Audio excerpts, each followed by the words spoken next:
Estimadas maestras y maestros, no saben cuánto gusto me da poder compartir con ustedes esta información en este consejo técnico ordinario que tenemos que realizar.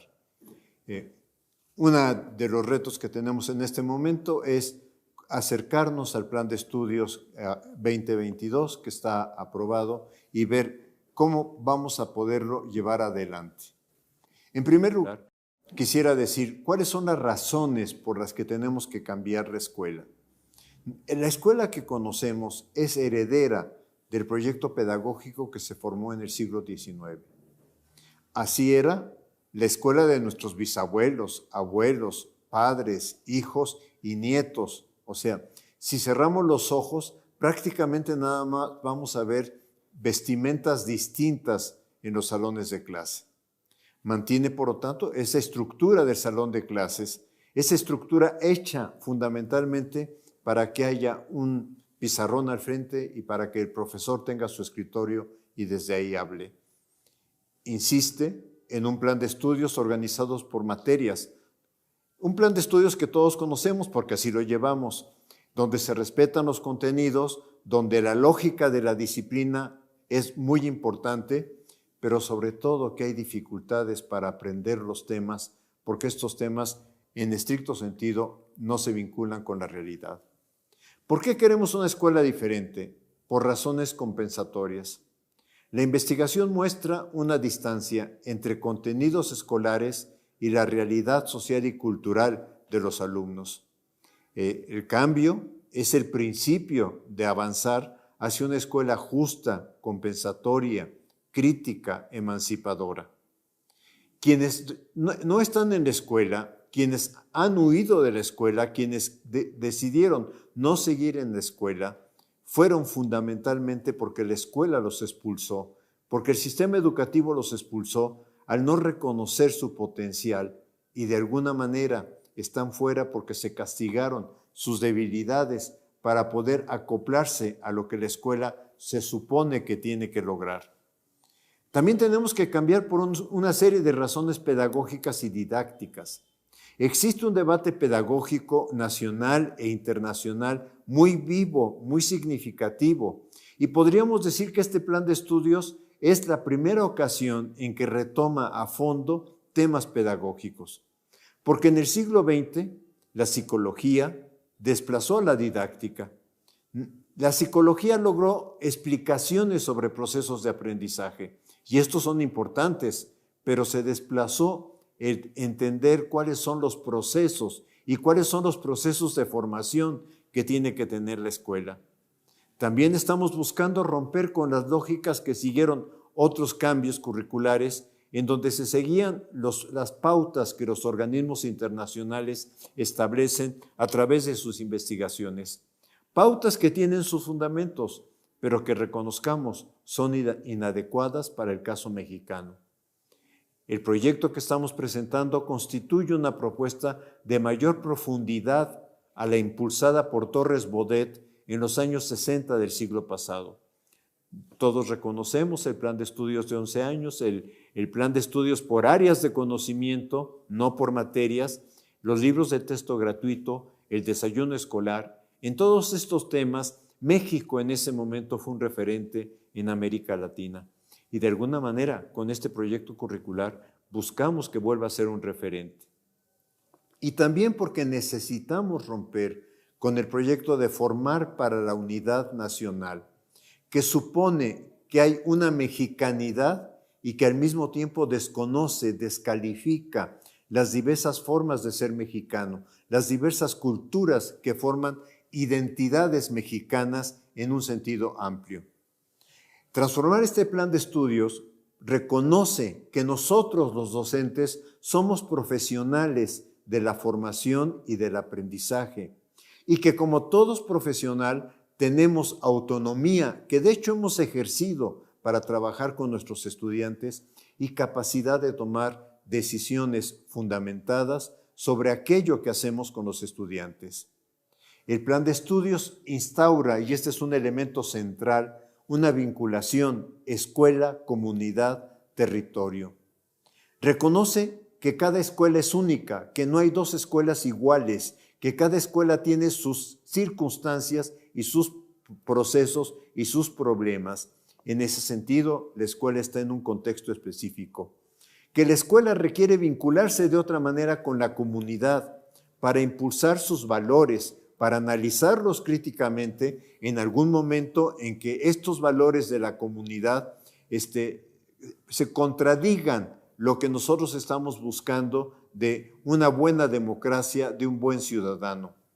La escuela abierta a lo que es más allá de sus bardas, porque si bien las bardas fueron creadas para proteger a los niños, hoy también las bardas están hechas para cerrar que la realidad entre y también invada el trabajo de la escuela. Y estamos considerando que el Consejo Técnico es el responsable de la primera etapa del codiseño curricular. El plan de estudios está conformado, y ustedes seguramente ya lo han estudiado, en 4 campos formativos que están construidos desde la pluralidad de saberes y conocimientos de las distintas disciplinas.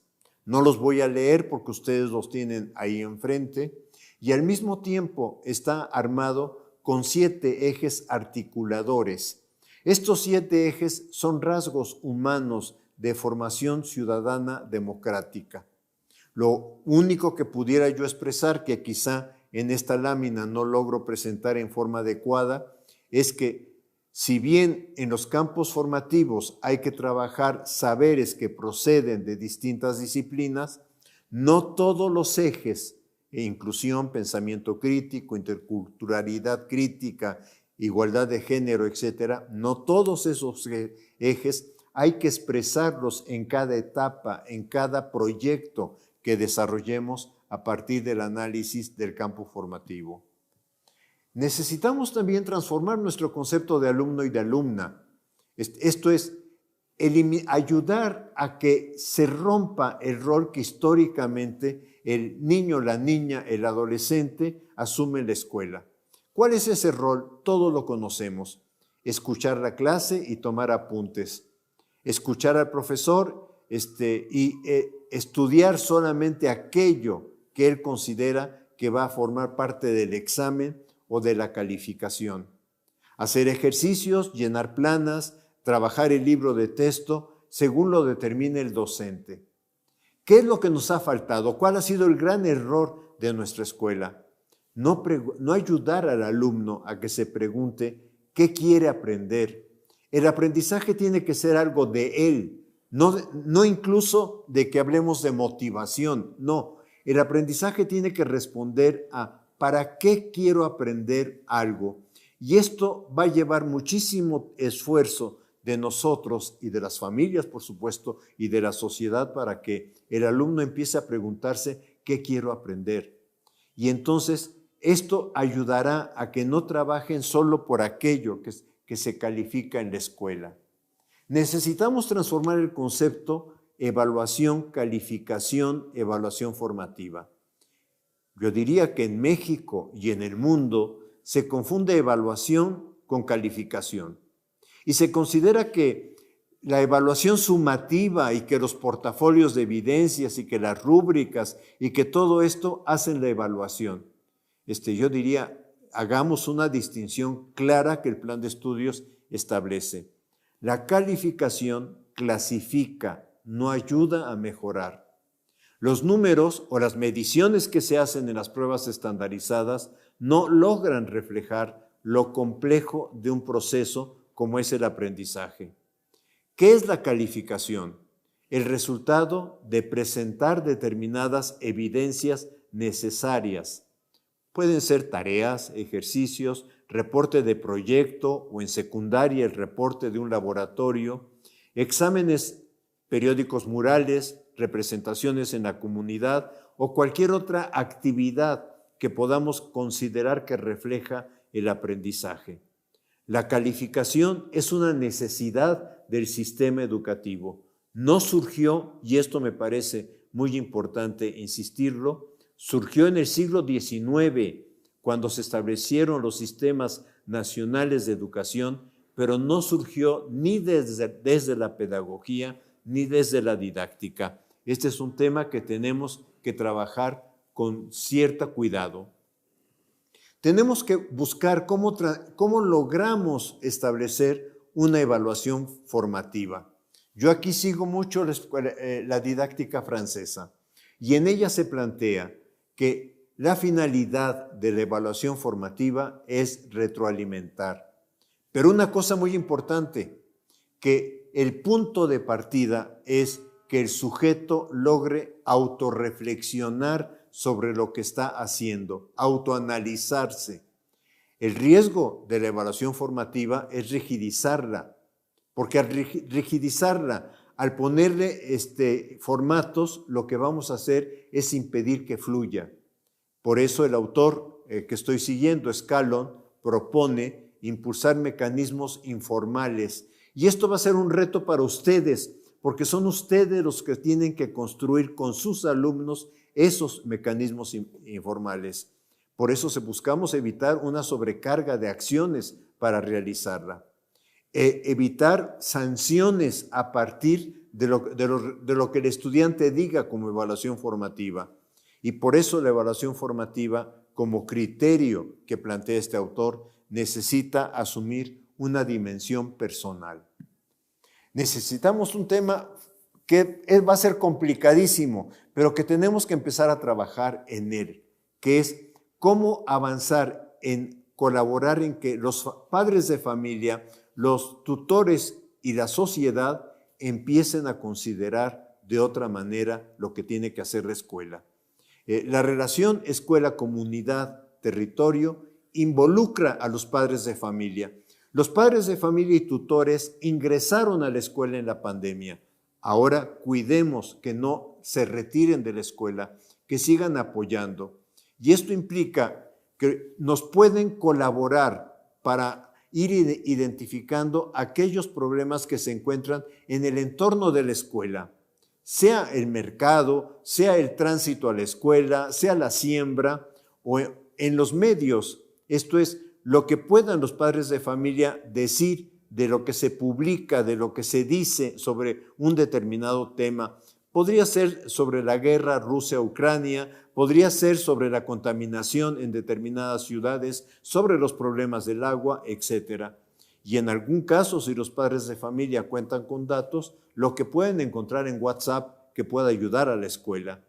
En este sentido, estamos trabajando en pensar una noción diferente de aprendizaje en la escuela y una noción diferente de libro de texto. El libro de texto como algo que ayude, pero encontrar también que la realidad puede ser un libro. Involucrarse también, necesitamos que la familia se involucre, que se continúe apoyando a sus hijos, fundamentalmente ayudándoles a formular preguntas. ¿Por qué? Y no a conformarse con la primera respuesta que encuentran, sea en un libro o sea cuando googlean información. Cambiar su percepción de lo que esperan de la escuela, que la escuela pueda realizar. Y fundamentalmente aceptar otro medio de comunicación sobre sus hijos, de lo que sus hijos hacen en la escuela, que no sea la tradicional boleta de calificaciones. En este sentido, el cambio que buscamos se orienta a restaurar un circuito escuela, comunidad, territorio como punto de partida y punto de llegada de los saberes. Buscar que el estudiante aprenda a entender la realidad, no para repetir las frases que vienen en los libros, sino para decir, lo que yo veo en la realidad puedo afirmar tal cuestión. Tema que si vemos los niños desde preescolar, de primaria, pueden a través de sus dibujos demostrar, pero que poco a poco los vamos obligando, orillando a que nos repitan lo que dicen los autores. En este sentido, buscamos analizar críticamente la realidad, lo que Freire plantea, leer el mundo, buscar una síntesis incluso entre el saber del sentido común y el saber sistemático.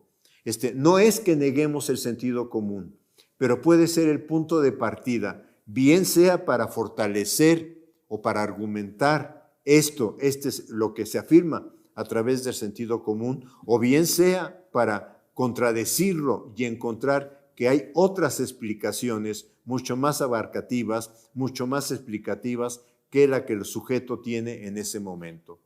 Leer el mundo críticamente en sus diversos planos, ciencias naturales, imbrincadas con las ciencias, con el apoyo del lenguaje y del pensamiento matemático. Esto nos ha llevado a reconstruir el currículo, buscando una graduación entre saberes y problemas, y pensando que cada docente, cada colectivo docente tiene que repensar la forma como ha aprendido a trabajar con los estudiantes y tiene que repensar nuestra propia historia docente. Esto significa también buscar una transformación en la estructura del salón de clases. Tenemos que encontrar una forma de que los estudiantes no estén en serie, no estén uno detrás de otro, donde el auditorio, la clase se convierte en un auditorio y solo vemos la nuca del compañero. El plan de estudios, sabemos que no hay recursos económicos para cambiar las aulas, pero reconozco que hay mucha creatividad en los docentes para reorganizar lo que se hace en el salón de clases de otra manera. La estructura del plan de estudios que presentamos apunta a lo que se llama un currículo deliberativo.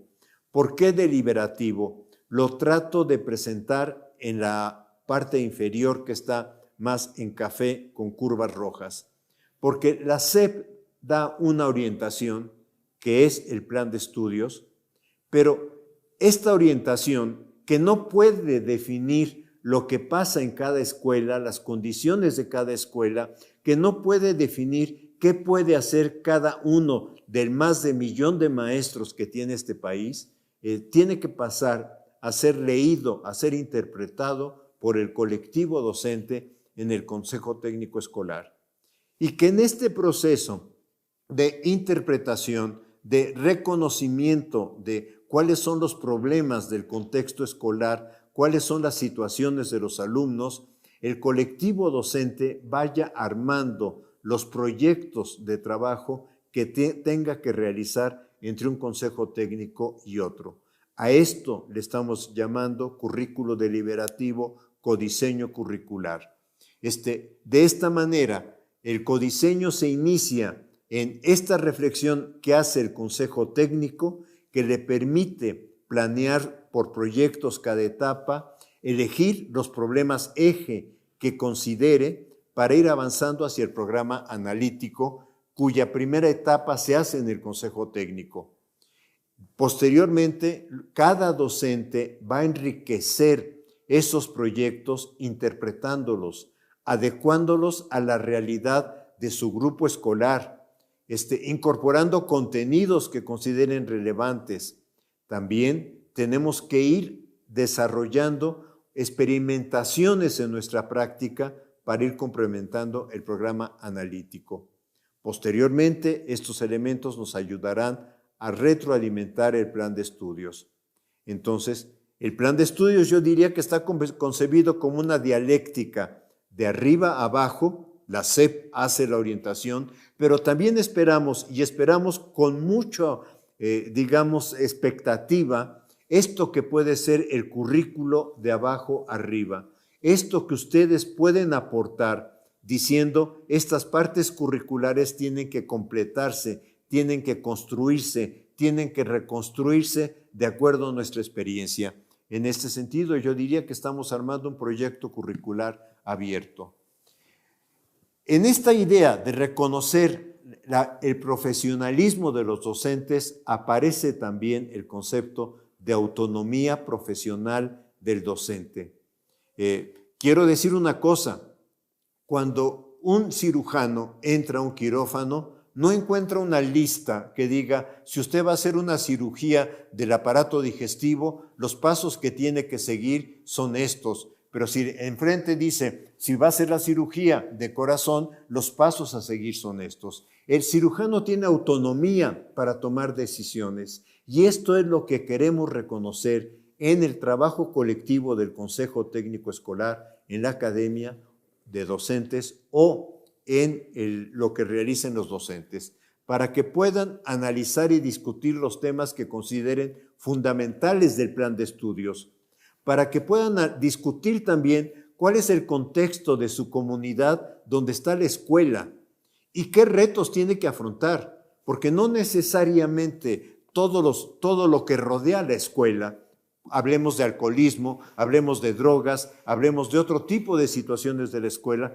los tiene que asumir, al contrario, tiene que afrontarlos y ayudar a los estudiantes a que vean cómo no son valores que vale la pena desarrollar en una formación democrática y discutir el programa sintético.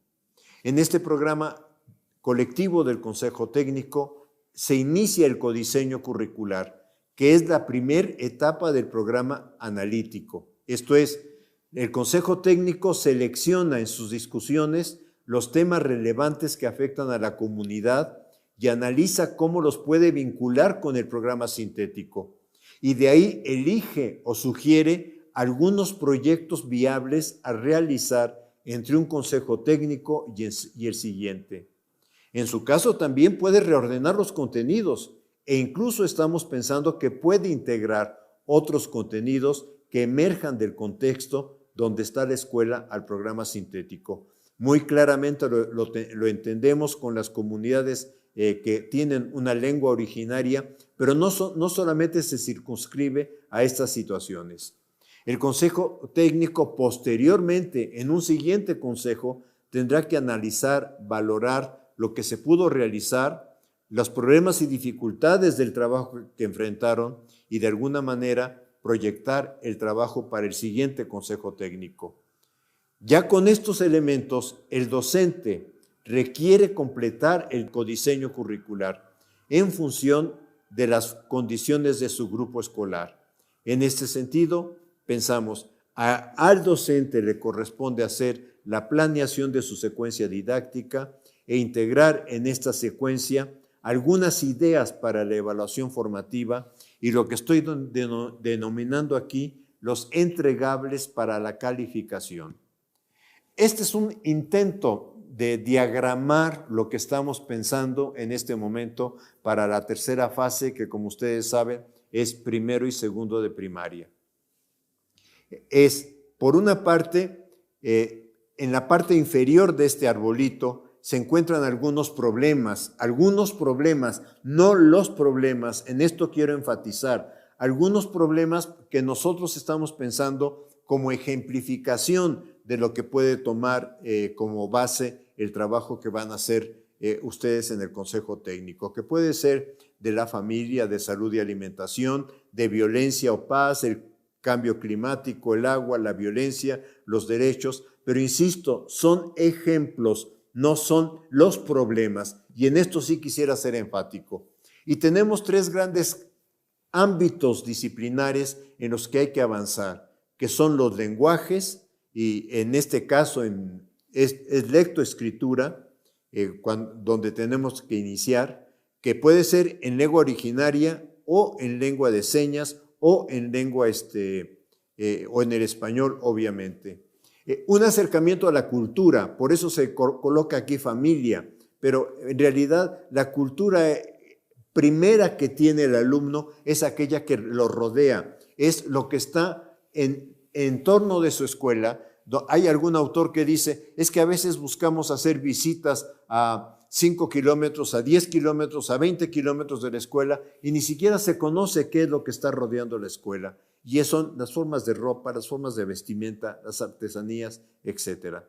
Y en último rubro aquí también es artes visuales, que son danza, música, teatro. Esto es, buscamos que el estudiante, y claramente se abre en este tema, entienda que los artes visuales son una forma de lenguaje, son una expresión del lenguaje, sea estética, de pintura, de música y de bailar.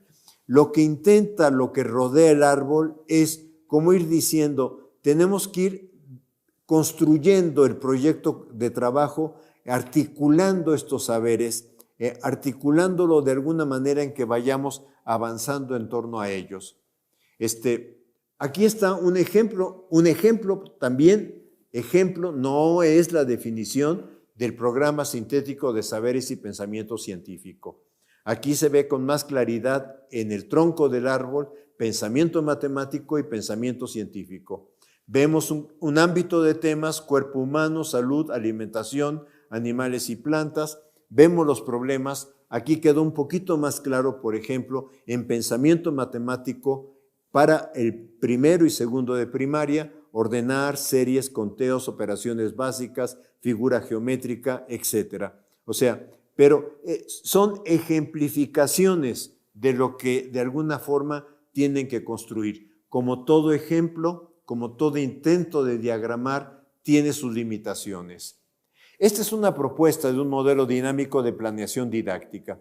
Por una parte tenemos la planeación, problemas contextuales, los saberes que tienen los alumnos y los saberes sobre los cuales tendríamos que trabajar, los procesos de grado creciente de complejidad, y por otra parte lo que intento de alguna manera trabajar es que se planea simultáneamente secuencia didáctica, espacios de evaluación formativa y entregables para calificar, y que hay una relación mutua entre estos tres elementos. Esto es, las situaciones, problemas o los proyectos o los contenidos que vamos seleccionando, después se van a traducir en determinados entregables y van a aparecer en la evaluación formativa en términos de los alumnos están mostrando aprendizaje, los alumnos están mostrando dificultades para hacer la tarea o dificultades en los trabajos, etcétera. Y entonces, estos pueden ser los puntos de reflexión en la evaluación formativa que tendrían que ver a qué se deben y sobre todo qué circunstancias lo causan y qué podemos hacer en conjunto maestros, alumnos e incluso en su momento padres de familia. Y esto también lleva a repensar las secuencias didácticas. Por eso lo que estoy planteando aquí y lo estoy planteando como dinámico es esto entra en movimiento, como toda gráfica tiene sus limitaciones, pero entra en movimiento. Lo que no quisiera, por favor, para los colegas directores, supervisores, es que esto lleve a que se les exija a los maestros por semana una planeación de este tipo. Si exigimos una planeación rígida, lo que vamos a hacer es llenar de trabajo al maestro e imposibilitarle trabajar en el aula. Tenemos que encontrar una forma de que esto no se traduzca en un documento para que nada más haya grandes orientaciones sobre las cuales el docente pueda trabajar. Los docentes tenemos creatividad y la hemos mostrado y la mostramos muchísimo en la pandemia. Por ejemplo, nadie nos dijo utilicen el WhatsApp. Nadie nos dijo algo que una compañera que trabajó en medio rural me escribió y me llamó mucho la atención, que dijo el cuadernillo viajero. Esto es, el cuadernillo que en algún momento llegaba al niño a través de determinados medios que el maestro había hecho a través de fotocopias, etcétera, y que después encontraba el mecanismo para que los padres de familia lo regresaran a la escuela. Nosotros mostramos mucha creatividad en la pandemia y hemos mostrado siempre creatividad. Y este proyecto se basa en reconocer la formación, la creatividad del maestro para ofrecer formas de trabajo a nuestros estudiantes. No quisiera terminar sin formular algunas posibles, y también insisto, posibles preguntas generadoras desde la perspectiva de Freire. O sea, utilizando el concepto de palabra generador de Freire, intentando llevarlo a lo que tenemos como reto en el Consejo Técnico. Y en ese sentido las preguntas serían, ¿qué reto representa la propuesta pedagógica del Plan de Estudios 2022 para el trabajo colegiado en la escuela? ¿Qué situaciones del contexto que afectan el entorno escolar pueden convertirse en referente para desde ahí organizar proyectos integradores? ¿Cómo imaginamos que desde ese proyecto se puedan integrar saberes de distintos ámbitos disciplinarios? ¿Cómo podemos pensar que se puede realizar la evaluación formativa sin que ésta se rigidece? Pero Compañeros maestros, la verdad, tómenlas como preguntas generadoras. Si no les sirven, no las tomen. Que el Consejo Técnico Escolar con responsabilidad, con la responsabilidad profesional que tenemos, armemos entonces las preguntas generadoras que nos ayudarían a nuestro trabajo. Solo me queda agradecerles y esperar que esta pequeña intervención con ustedes haya sido de su interés. Muchas gracias. Gobierno de México.